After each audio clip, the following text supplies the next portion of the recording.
It's the Blue Vote Cafe, a little bit wonkish, a whole lot of fun. I'm David Schellenberg along with Rachel Oyster. We're the co-chairs for Democrats Abroad in Canada's capital region of Ottawa. Recorded this on the first day of spring. Spring officially hit a couple of hours ago, and in typical Canadian fashion, we've had snow all day long. That's absolutely true. And we have had snow, I think, since November 1 this year. It's been one of the, not in terms of total accumulation, but in terms of number of days with snow on the ground, it's been one of the snowiest winters ever. It just keeps going, and you know, I'll take the wetter periods over the drier ones. But yeah, I think we're all at that point of waiting for spring to come. Spring is coming. Friday the 13th was last week. So that's one of the great traditions is one of the art houses here in Ottawa shows the Friday the 13th movies on Friday the 13th. And they do it as what they call drunken cinema. So everybody gets little cards, and when certain things happen in the movies, you hoot and holler and stuff.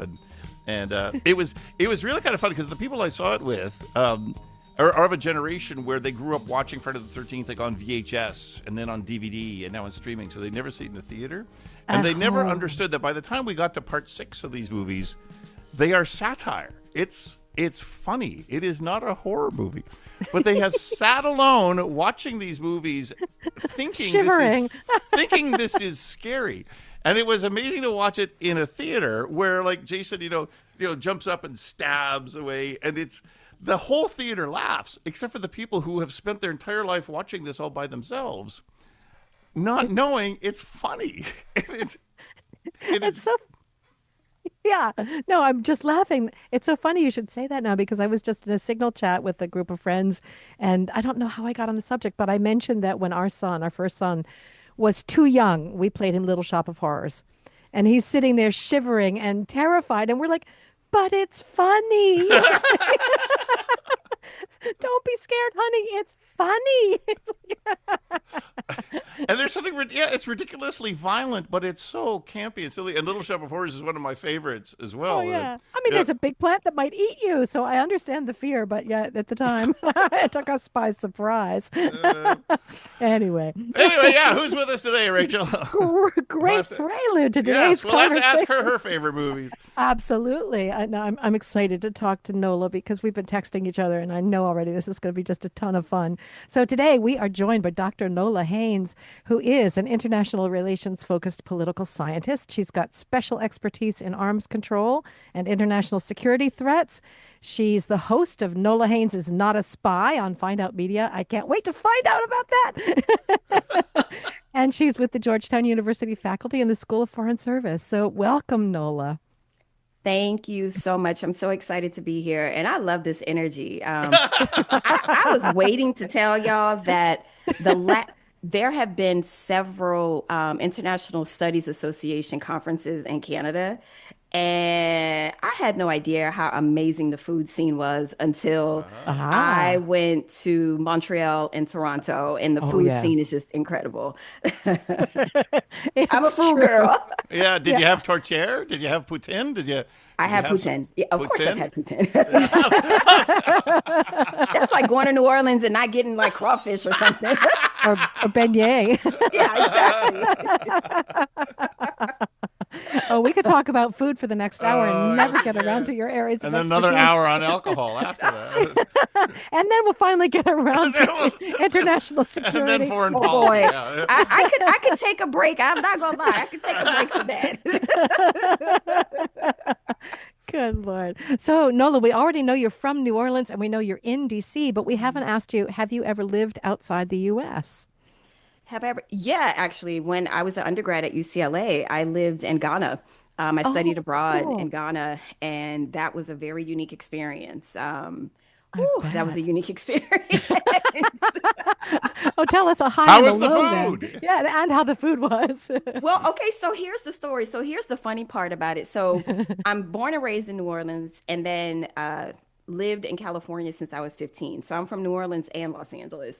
And what's so funny about this particular program, this study abroad program, the students who help us, when students help you when you get to their home campus, they had to have a special training on LA folks. That's just what? Like you don't Like you drive everywhere? What exactly do they need to learn? Basically, like, look, they gonna expect things that we're not gonna have. Wow, that's crazy. That's And so awesome, my though. LA self at that time, I was a vegetarian, and that just was not the smartest idea. Right. And I ate a lot of beans. There was this Nigerian cafe on campus. I ate a lot of eguse, which is spinach based, so that's a vegetarian dish.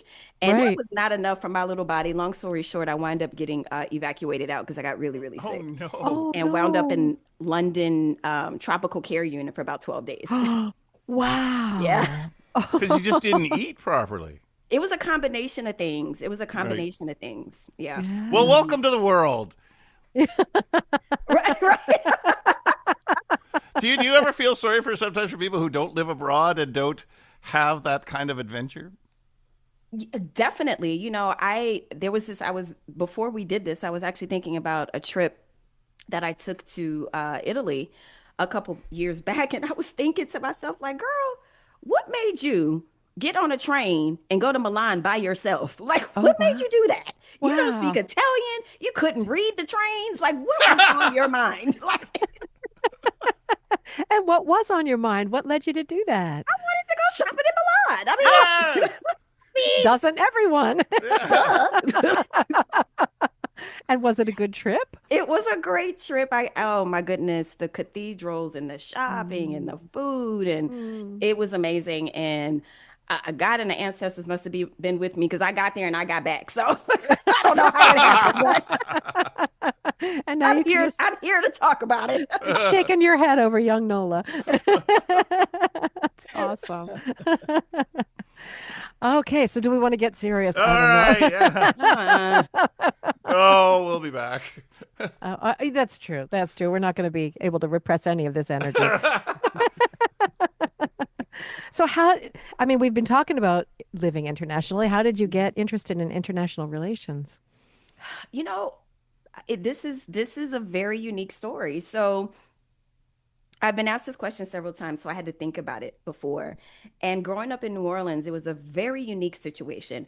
Did you guys pay attention to all the hoopla around the Pope with his New Orleans and Chicago ancestry and Yes. It was how hard to his miss. ancestors, huh? It was hard to miss. Right? Yeah, kind of hard to miss. And so there's the Seventh Ward, which he has ties to in New Orleans, is where I went to get this Saint Leo the Great. Yeah. Oh, Um, yeah.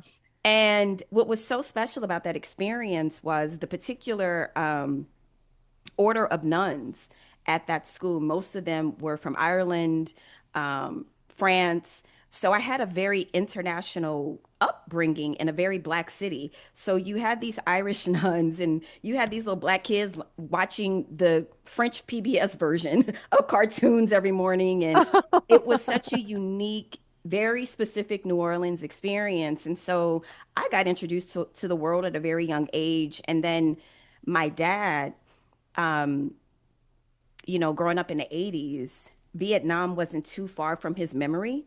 Right. So his stories about Vietnam, not necessarily the war, but Vietnam, right? Being somewhere else outside of the US, like all these different things resonated with me. And then being reared and educated by these women, who have these very different backgrounds, and they brought all that with them. So, I had posted on Threads recently, like how for St. Patrick's Day, which recently passed here in the United States, I Yep. remember the lunch ladies like putting like green food coloring in our gumbo, like for St. Patrick's Day.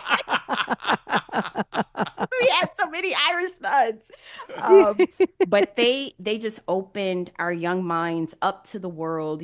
Back then when people had the actual big globes in their homes and you can Yeah. physically touch Yeah. the globe, and Yeah. it was all those things. And one last thing, and I remember I didn't make it to Oxford. I did make it to Harvard. And I remember that seed was planted in my head by Sister Magella in the fifth grade. She Wow. had this poster on the wall, and it was of Oxford. And I was like, "What's that place? I want to go to that place." And she's like, "If anyone can get there, you can get there." You She told all us that, can. by the way. She told all of us that. But in your case, she meant it, though. So like I said, I haven't gotten to Oxford yet, but I made it to the US's version. Yeah.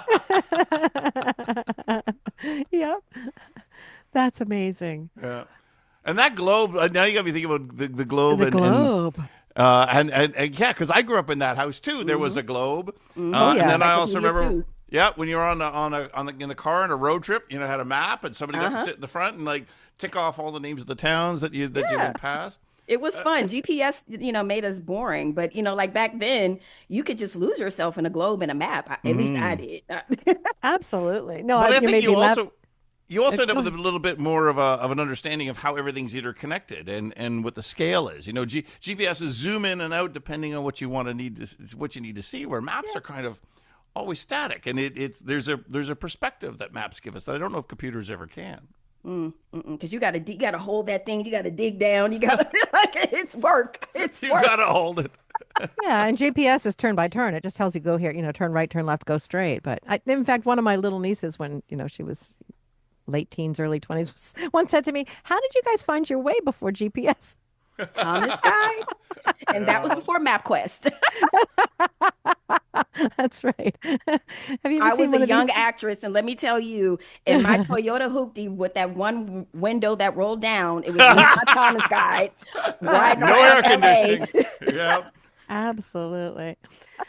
So, I'm just grappling with what questions we want to ask about international security. How safe are we? Yeah. Well, y'all are in Canada, so That's true. y'all don't have to deal with him. Well, I mean, well, Well, Globally speaking, yeah, I know Canadians like to think we have issues, but we don't. I'm only 30 minutes away from him.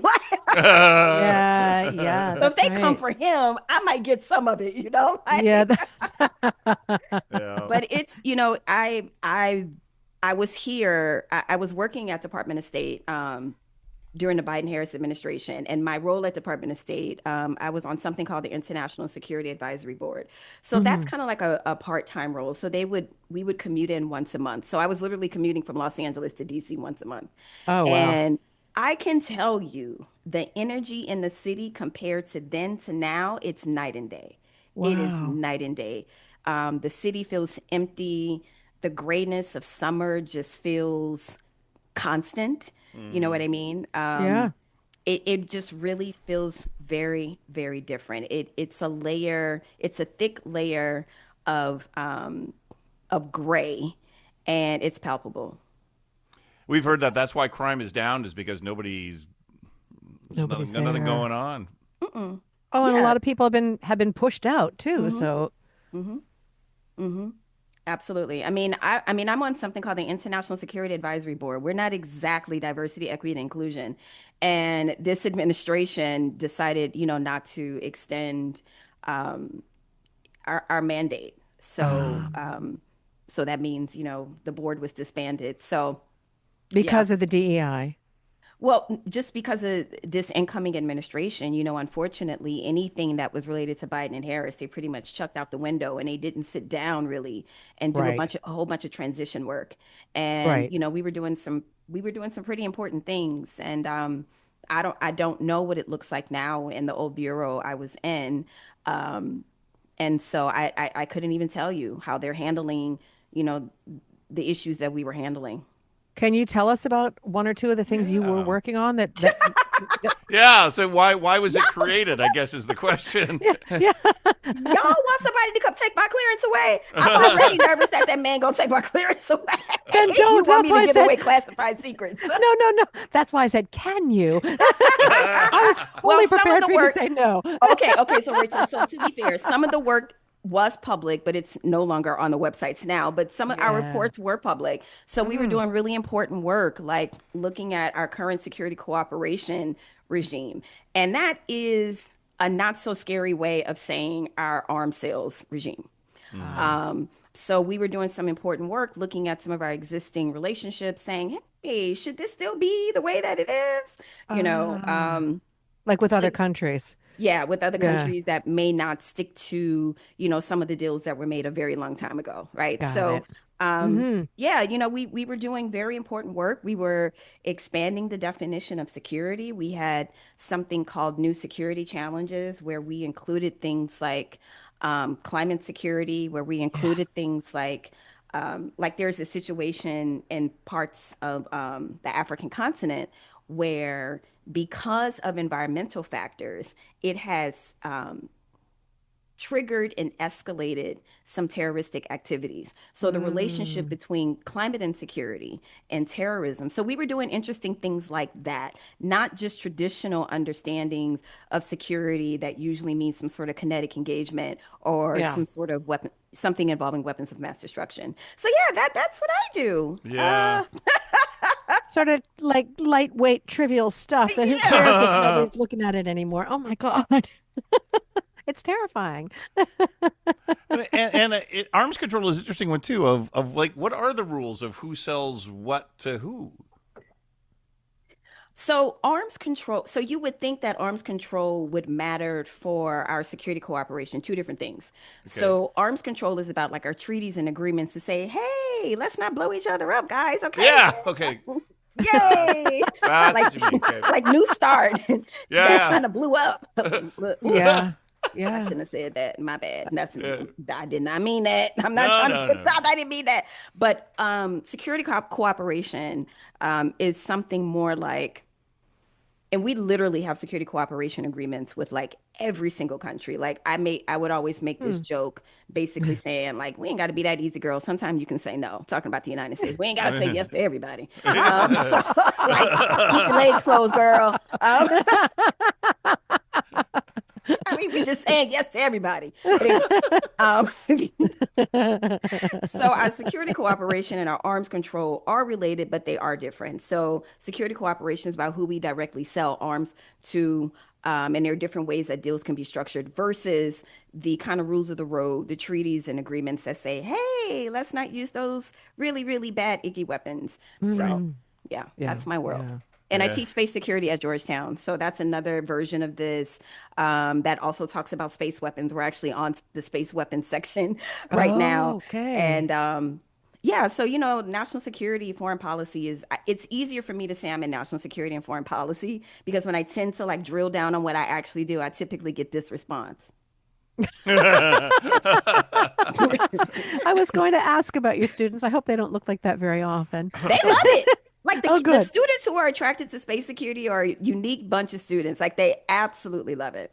Wonderful. Hmm. Yeah. Wow.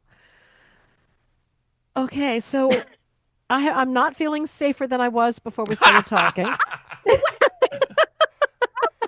Weapons in space. What could go wrong with it? And we haven't even talked about cyber threats or I don't know if that's part of your It falls into my wheelhouse, but I'm Mhm. definitely not a cyber expert. Like Right.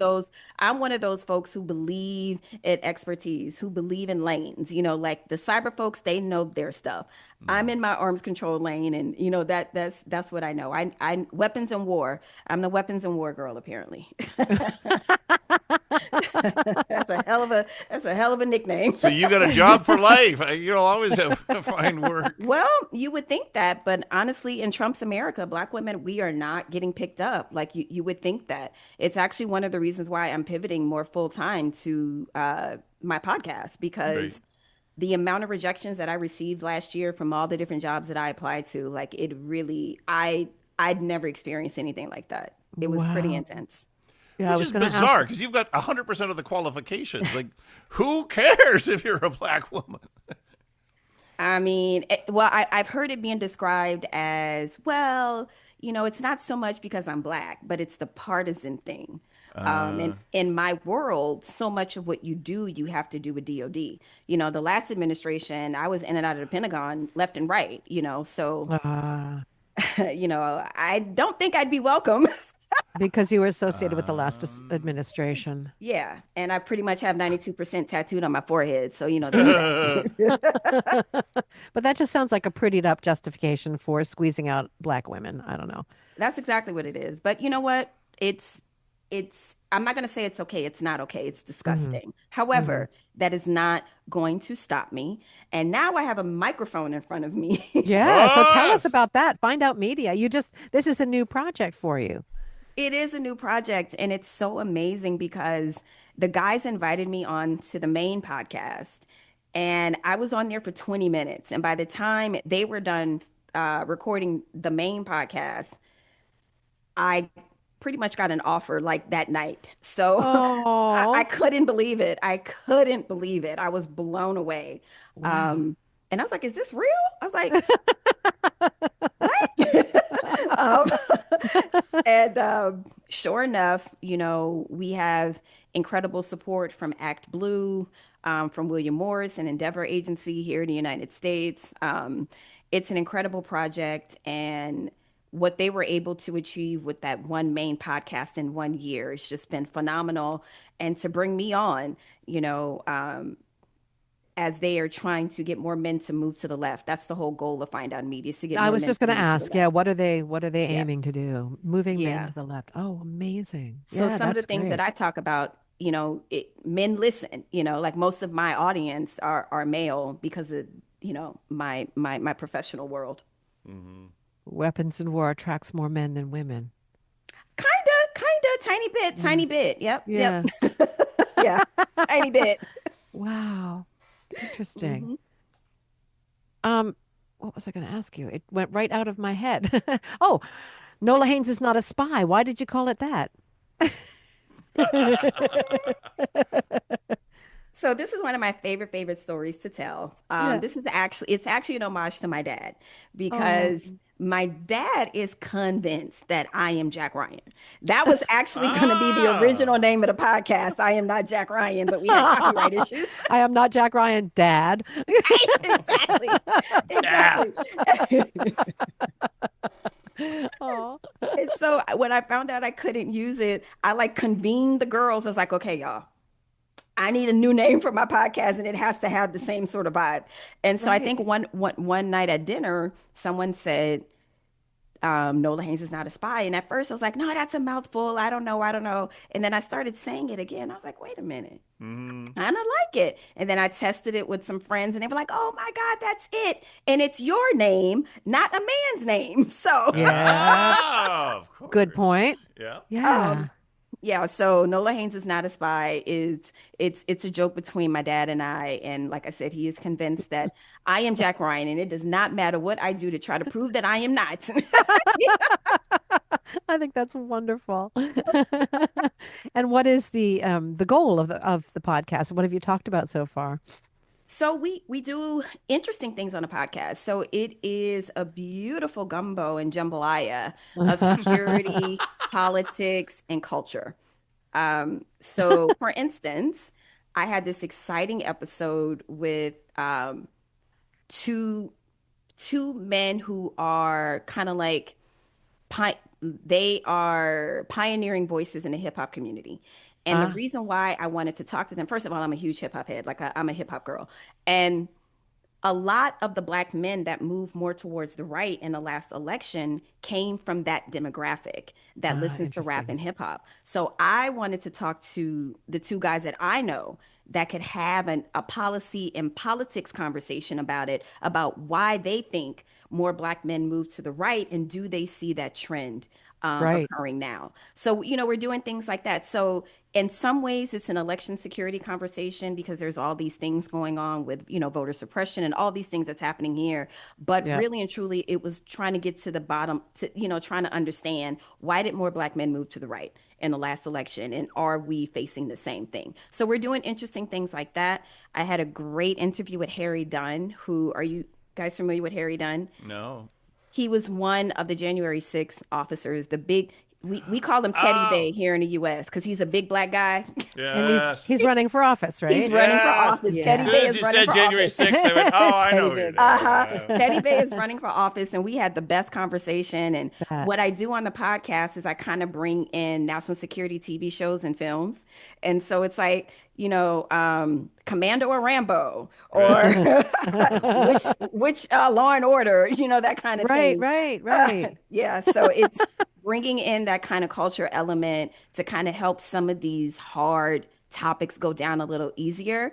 And I haven't seen anyone kind of bring security and culture together. So that's what we're doing on the podcast. Oh, that's an Okay. awesome thing to do. And Yeah. it's very new. Have you gotten any sort of feedback at this point?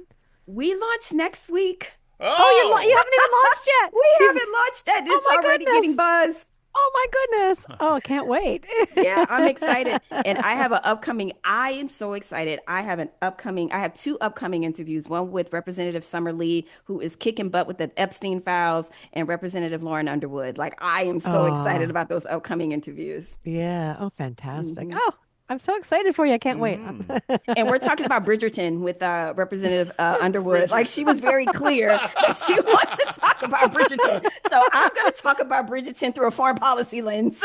Yes. Oh, awesome. I haven't watched the new season yet, so I better do that fast before you do that interview. That is so exciting, and it just sounds like so much fun. And yeah, I mean, I hope it is going to start shifting men to the left. We'll see what happens. Mhm. I am I am aware for right now being the only Black talent on the network. I have a unique hurdle on my shoulders for right now, but I'm hoping that that will change in time. And may attract more interest because Absolutely. you are a different flavor. Mhm. Exactly. My Black creator friends are talking about the network and the show, and they were like, "We wouldn't have never known about Find Out Media if it weren't for you." And I'm like, "See, it's working. It's Right. working." Exactly. Exactly. That's so Mhm. exciting. Well, congratulations. That's a really Yeah. Thank you. super Thank thing to you. launch. Yeah. Mhm. Did did you say something that made me think you already, because you said you have the microphone. Mhm. Was that related to this specifically, or had you already done microphony things? Oh, yes. So, well, actually, the whole setup that I'm using now, this is all for Nola Haynes is not a spy. So, I've been interviewing people we already. Mm. So, before the interview started, they sent me a whole studio, which is amazing. But Oh, yeah. yeah, but like I said, I honestly, I think I've been on stage since I was probably about 6.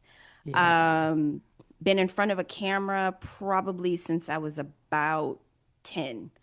Oh, wow. And my first talk show, I was still in high school. Oh, my So, goodness. yeah, I have a little bit experience.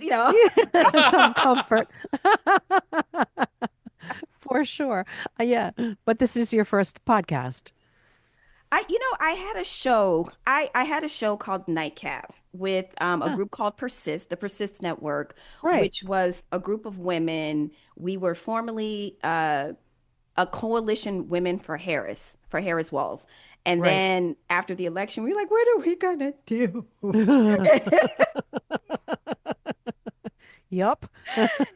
And we're organizers. We are women who do. So that's what we did. And Yeah. Rhonda Fox, who founded Persist, she ran. She was the director of women for Harris Walls, and then she started Persist, and then we just started becoming really active.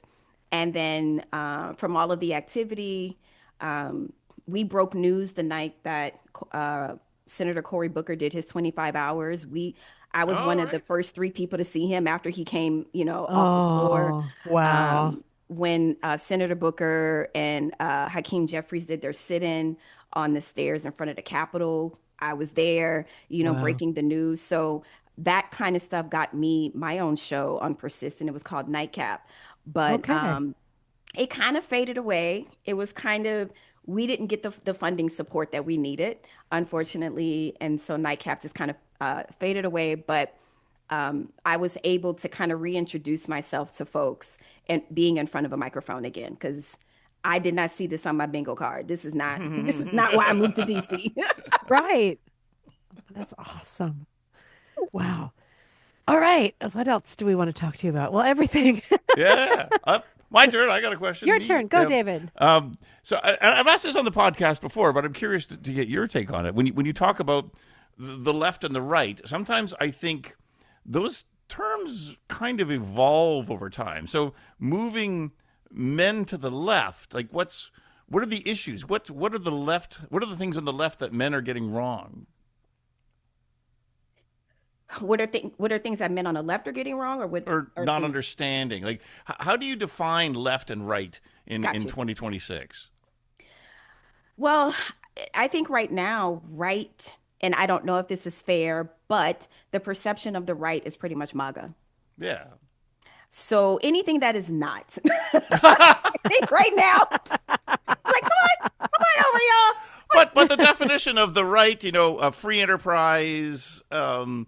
the Mm-mm. smaller government. I mean, that is what That's the right. old, But that's what the large right C means to me. conservative. Right. Those aren't the way that it's really interesting because the right, the way that they say that the left talks about identity politics is hysterical because they literally, their lifeblood is identity politics. Yeah. And Yes. so, The cons things that the right should not have anything to do with. exactly. So conservative values for traditional conservatives, and I'm a Southerner. I grew up around conservatives, and I would also posit that, many Black Americans, we are culturally conservative people, right? Yes. So conservatism has definitely shifted and changed on the right.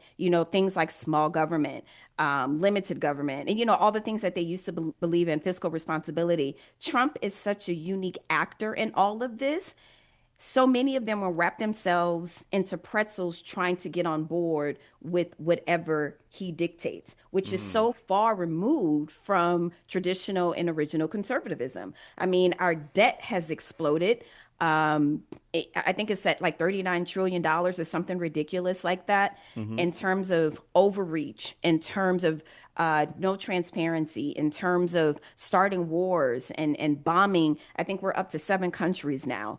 All of these things go against traditional conservatism, right? So that concept no longer exists when we're talking about today's right. When we're talking about today's right, unfortunately, we're talking about something very, very ugly. A lot of it is steeped in this concept of white supremacy.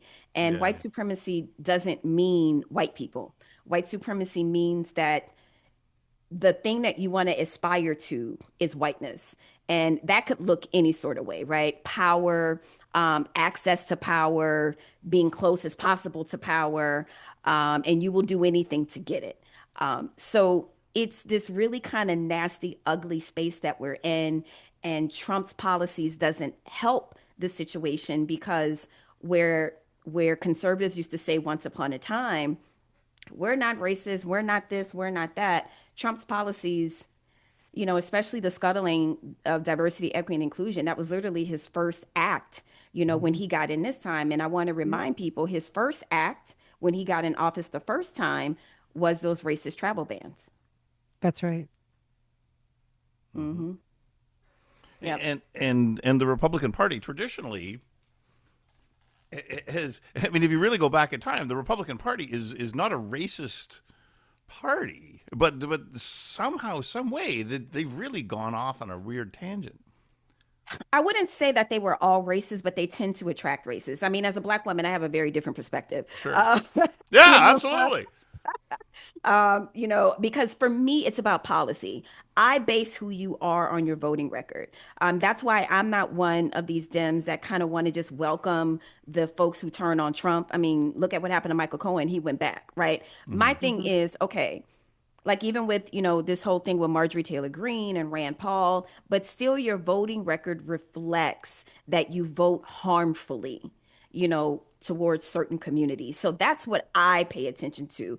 It's not so much, well, obviously public rhetoric and their public statements, but I look at their voting records. Right. Right. And because we're talking to a global audience, I mean the Democrat Party in the United States is kind of far to the right compared to most political parties around the world. Yeah, it's like I said, we're in a very scary part of this. I mean, Trump the other day was using eugenics speech. We are in a really scary World War II kind of, part of this. Mm. And this is the uncomfortable things that I talk about publicly. Part of being a political scientist, specifically international relations, is a big part of that is looking at history. It's looking at historical wars. It's looking at why we have the international system that we have today. It is built to constrain a Trump, but it is challenging to do that because when the international system was built, they didn't consider that the enemy could come from within. Right. Exactly. Well, I So was what like, can we go ahead, yeah. David? Well, I was like, they didn't consider that Trump could just say something and people would do it, which is still what boggles my mind. Like he says, yeah, we're just going to tear down the half the White House, and people just Yeah. go and do it. Like, And do it, yeah. Yeah. Put his where name on the Kennedy Center. yeah, and when I look at what's going on in the United States, so much of what I understand is how is Trump able to just say this and people do it? Like, where's somebody who somebody around him says no, or shows him something else that's shiny, so he goes and does that instead.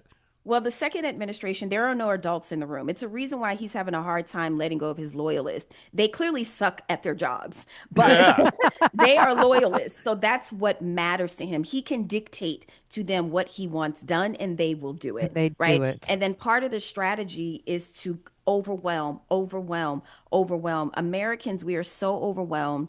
Congress is overwhelmed. I was just on the Hill this week for Vote Vets put together an event with Senator Cory Booker, Senator Murphy, Senator Kane, Senator Hmm. Schiff, Senators Tammy Baldwin and Duckworth, and they they were rolling out a strategy about how they plan to roll out different war powers resolutions.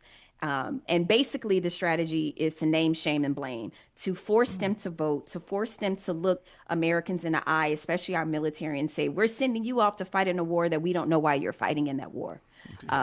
So it's, I think everyone is trying to figure out how to handle this in your own little corner of the world.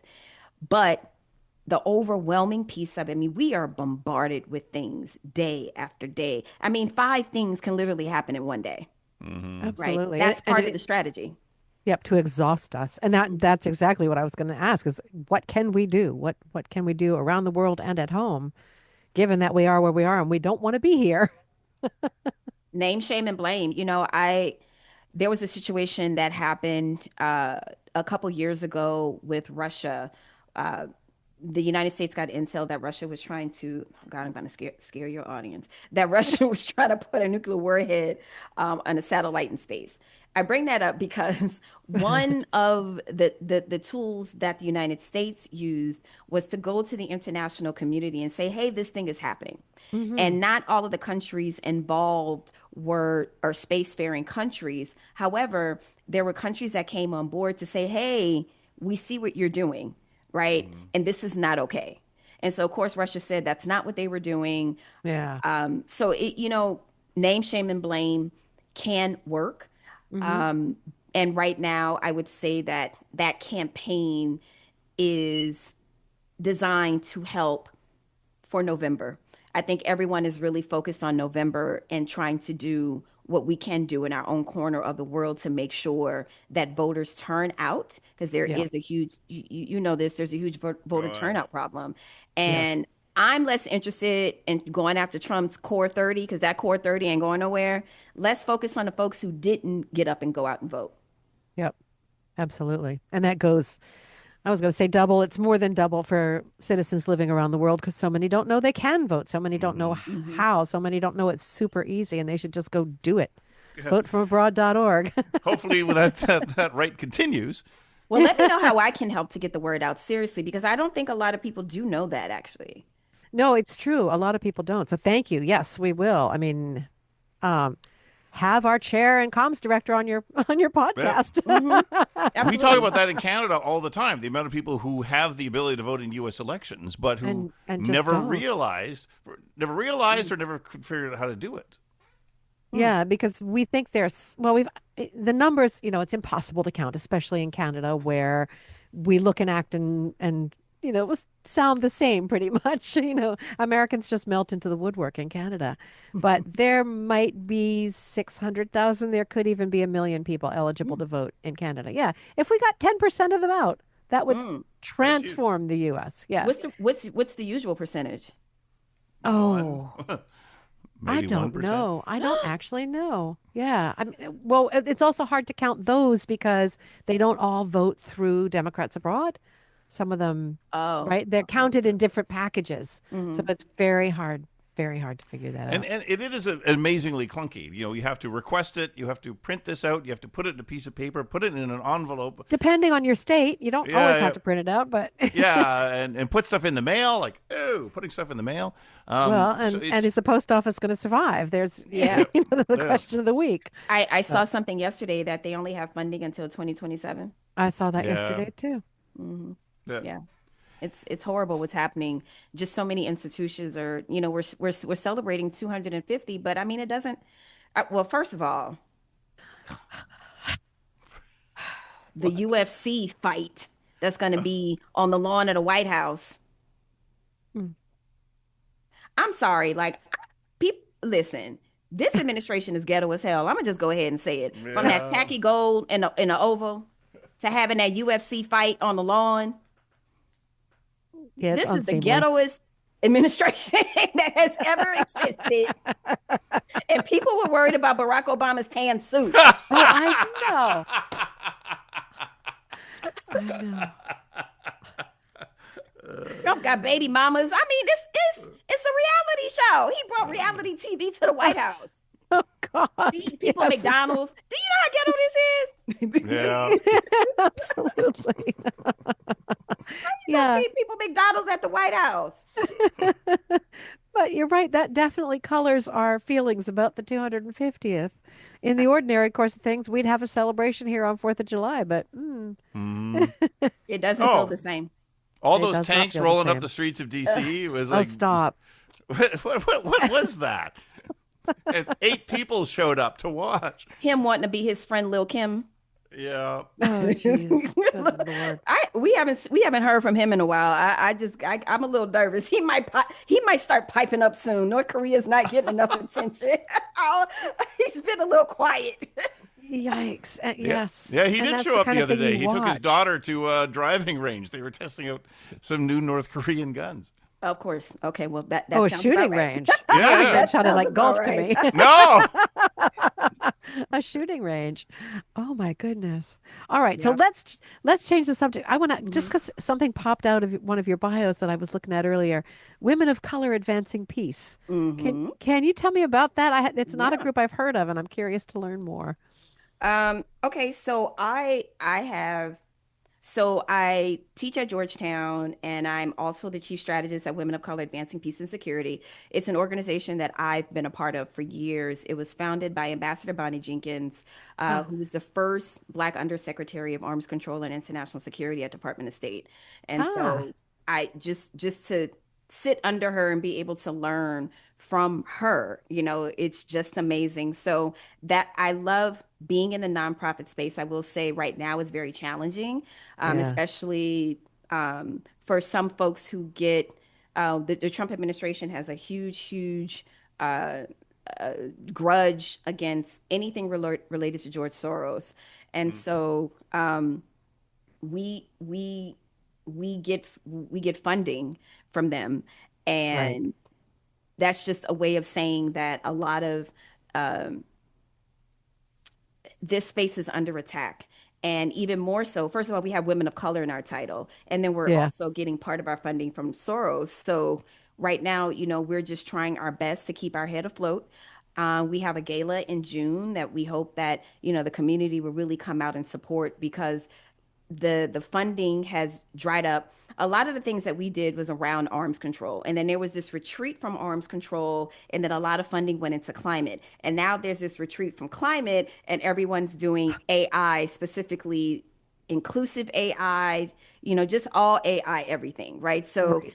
Right. it's really challenging in a nonprofit space because so much of this is trend, right? So it's AI, democracy work. You constantly have to kind of shift yourself all the time Right. to fit the funding requests. So Right. the nonprofit world is definitely taking a beating right now under the Trump administration because Yeah. we push back. We produce the policy papers, we do the research, and he wants to shut that down. Yeah. Mhm. Interesting. Hmm. Wow. And so what sort of projects are you looking at right now? Uh, with WCAPS? Yeah. So we've always been substance led. So the type of women that we typically attract are mid-career to senior level. And then, we have the pipeline where we have the younger folks coming through the national security pipeline. So I am also the co-chair for the Space Law and Policy Working Group. And so that's kind of one of the areas that we're doing. We have different areas. Women, peace, and security is a huge part of what we Hmm. do. We have a global focus and we have chapters around the world, but women, peace, and security, which was scuttled at DOD, which is not a surprise, but it's mandated through the UN, so he can't completely get rid of it. So we are Ah, still trying to be as vocal as possible about why women, peace, and security is important. And looking at what's happening, like the school that got bombed with the young girls, so that's what we're really kind of focusing on right now. Because when there's war, women and young girls are the most vulnerable. So we're spending a yeah, lot of our time and energy uh, bringing awareness to that. right, right. And there, I mean, the role of women in waging peace is monumental. Hmm. Yeah, Absolutely. Or it should be. it should be. But I mean, I think you'd get a general consensus around the world if world leaders were mostly women, there would probably be fewer wars. Yeah. At least I like to think so. Maybe that's naive. I don't know. In my experience, in my experience, I found women diplomats to be more problem solving oriented, Hmm. not if they don't comply, if they don't do the thing, then this is our option versus, okay, well, let's look at this thing. How can we problem solve differently? That's Right, what I've seen right, in my experience. right. Hmm. There's probably something evolutionary governing that. We had to, women historically or in primordial times had to figure out why the berries were ripe over here and not over there. I don't know. Exactly. And we Um, shouldn't have to go to war to try to figure out why the berries are different over there than over there. exactly. And we could share them after all. There you go. Exactly. Exactly. Yeah, Um, exactly. you mentioned Mhm. space law a minute ago, and Mhm. just a completely unrelated question popped into my head. I just heard the other day that Musk wants to put 1 million satellites out there. Your expression said everything. The Do we have protection against that? I mean, is that space is a unique space. Yeah. Yeah, tell We me, tell us we have more. international space laws now. We have an enforcement problem, just like with the UN, right? Ah, There are laws that exist, but there's an enforcement problem. It's kind right. of hard to verify, what's going up in a payload in space. It's one thing, on Earth, but once it gets up there, there's just no, Yeah. there's no real verification process. So that's actually part of one of the really big problems. There's verification in space. It's just non-existent. And that there are some challenges, but I will say this, space, we're reading a book right now. One of the chapters talks about congestion in space. Yes. And it's not just from military or research exploration operations, but it's the commercial entities that are putting Mhm. tons and tons and tons of satellites in space. And we have a debris problem, and we are soon going to have a satellite problem. And I know as a longtime science fiction reader, we could reach a point where we cannot leave our planet because it's too dangerous because there's so much debris floating around the planet. There's no way out anymore. Yeah, I mean, all of it. I mean, there's so many concerns, and where we are Mhm. right now with poor relations around the world, Yeah. I don't know what this is going to look like. One of the things that Trump said in his inauguration speech is that we're going to, he used like speech like dominating and around Mars. Like he used very colonizing, aggressive Hmm. speech around what the plan is for Mars. So I and it's such an interesting thing because as we have something like Artemis, the Artemis Accords and then the Artemis missions, Artemis, you're bringing countries from around the world to do these amazing missions. So we have an Artemis launch scheduled for April 1st. Yep. Yep. And that's to me, that's the space that I want to envision and I want to think about. I want to think about peace and exploration. How can we live together? How can we do this differently from what we did on Earth? Right? Right. Like, let's not do the same BS we did here on Earth. Because when you use words like colonization, Yeah. what are we talking about here? Yeah. Yeah. Yeah. Sorry, I'm just so cheery. I mean, I'm so glad that somebody like you has an eye on this stuff. I mean, I know what we can do about it may be limited, but but knowledge is power. So thank you for Absolutely. being out there watching it and I'm trying. It's been challenging. When you're not in the rooms anymore, it Yes. kind of it makes it a little bit more challenging. But when you're in the rooms and you're getting up to date information and you kind of know what's going on, it helps the work. But when you're not in the rooms and the administration is cagey, about particulars and policies, Yeah. it can be challenging. But I am working with what I have. That's the academic training, and I know how to find things. Yes, Know how to it's out find there. things. Absolutely. Yeah. And you do have a powerful voice and a powerful personality. So Thank you.